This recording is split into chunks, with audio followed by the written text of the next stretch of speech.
अस्सलाम वालेकुम स्टूडेंट्स। बहुत सी शार्ट वीडियोस के बाद अब थोड़ी सी एक डिटेल में वीडियो है, that is types of T test. तीन टाइप्स हैं, one sample T test, paired samples T test और independent samples T test. So let's see कि वन सैम्पल टी टेस्ट क्या है। बेसिकली टी टेस्ट क्या होता है ना कि दो मेजरमेंट स्कोर्स के दरमियान डिफरेंस को फाइंड आउट करने के लिए, दो से ज़्यादा हूँ तो कोई और टेस्ट है, दो के लिए यही है। तो बेसिकली वन सैंपल में आप एक ही सैंपल लेते हैं और उस सैंपल का जो स्कोर होता है, मीन स्कोर, याद रखिएगा कि जो पैरामीटर टेस्ट होते हैं ये मीन की बेस पे होते हैं, ना मीडियन ना मोड की बेस पे, और स्टैंडर्ड डेविएशन इसमें मेजर ऑफ डिस्पर्शन होता है। तो आप बेसिकली वो जो मीन स्कोर होता है उस सैंपल का, उसको कंपैरिजन उसका करते हैं किसी ऑलरेडी प्रूवन वैल्यू के साथ, या एक फिक्स वैल्यू के साथ, या डिज़ायर्ड वैल्यू के साथ, या हाइपोथेटिकल वैल्यू के साथ। मिसाल के तौर पे मैं ये चेक करना चाहता हूँ कि मेरे पास जो एमए एजुकेशन के स्टूडेंट्स हैं उनका बेसिकली एजुकेशन में इंटरेस्ट का लेवल क्या है, और ऑलरेडी जो मुसलसल चलता आ रहा था पिछले सालों से वो आ रहा था मीन आ रहा था टोटल 5 में से। तो मैंने देखा कि इनका क्या है, तो इनका आया 4.5। तो ये मैं कह सकता हूँ कि this is much better than the routine. तो बेसिकली अब मैंने कोई और सैंपल लिया नहीं, बल्कि एक, या मैंने सपोज कर लिया कि 4 तो होना चाहिए या 3 तो होना चाहिए। तो उसके साथ जब मैं मौजूदा सैंपल का कंपैरिजन करूँगा तो उस पर जो टेस्ट लगाऊंगा उसको मैं बोलूँगा वन सैंपल टी टेस्ट। और इसमें ये समझ लें कि एक सिंगल ही ग्रुप होता है, उसका वेरिएबल होता है। तो इसमें हम बोलेंगे ये कंटिन्यूस स्केल पे डाटा होता है जिसका हम कंपैरिजन करते हैं। यानी कंटिन्यूस स्केल पे कौन सा डाटा होगा, वो होगा स्टूडेंट्स का इंटरेस्ट इन एजुकेशन। नेक्स्ट है पेयर्ड सैंपल टी टेस्ट। अब यहाँ पे सैंपल एक ही है, लेकिन वो सैंपल को हमने दो डिफरेंट टाइम्स पे उस पर डाटा लिया। कि मैंने पढ़ाने से पहले चेक किया कि इनका एजुकेशन में इंटरेस्ट कैसा है, और उस पर मैंने स्केल बना के, क्वेश्चनर बना के डाटा ले लिया।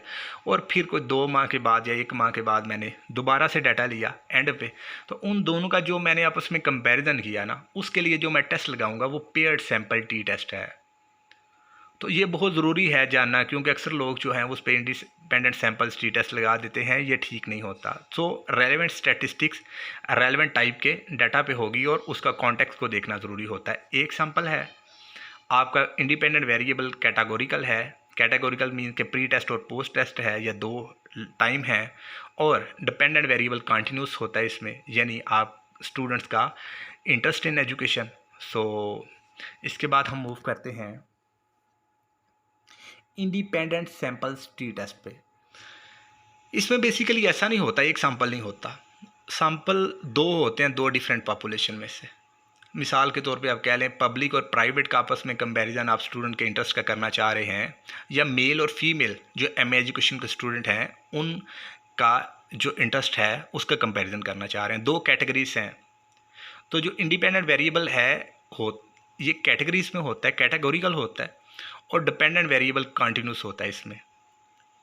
सो इसके लिए आप जो टेस्ट लगाते हैं वो आप क्या लगाएंगे, इंडिपेंडेंट सैंपल्स टी टेस्ट। और टी टेस्ट की जितनी भी ये वैल्यूज़ हैं, इसमें एक टी की वैल्यू आएगी, एक स्टैंडर्ड डेविएशन की वैल्यू है, और इसके अलावा जो सैंपल साइज़ है यानी एन के साथ आप उसको शो करते हैं।